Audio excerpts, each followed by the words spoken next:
Hey guys, how you doing? Yes, my name is Kathura Kimathi and welcome to my channel, Learn Maths with Kadu.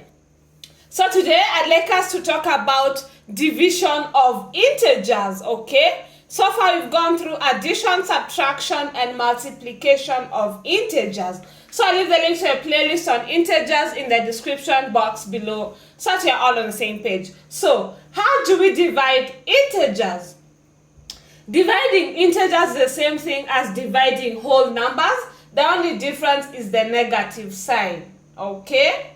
Yes, and we covered the topic on division of whole numbers some time back. I'll leave the link to a playlist on whole numbers in the description box below so that you're all on the same page, okay? So that's why you'll get that video on division of whole numbers, okay? So let's go through an example.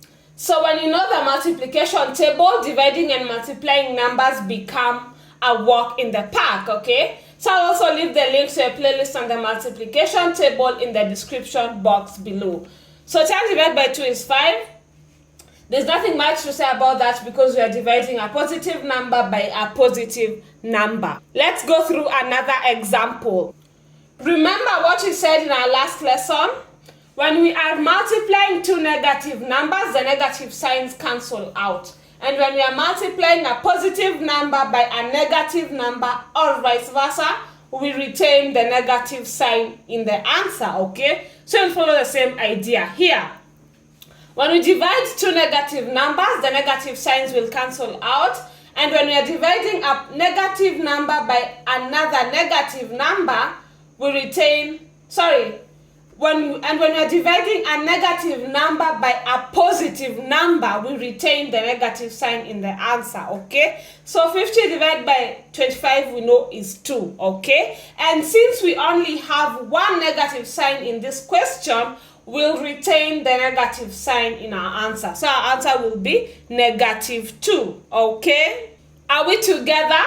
Let's go through one last example.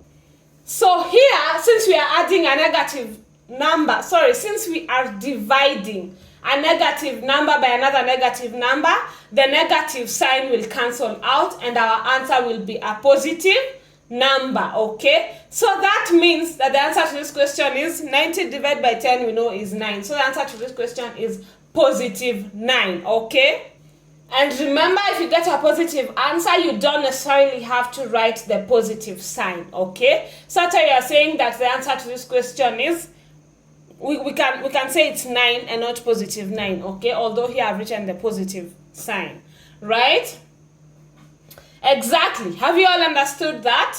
I believe we all have. So we can now call it a day, okay? Yes. So always remember that practice makes perfect. Additionally, I'd like to mention that I offer tutoring services. So if you're interested in getting tutored, please make sure you fill out the Google form that I've included in the description box of this video, as well as in all my other videos. I'll reach out to you as soon as possible, okay? Yay! If you enjoyed the lesson, feel free to like, share, because sharing is caring, and subscribe so that you don't miss any time I upload a new video. Subscribing is free, yay! See you in 2 weeks' time.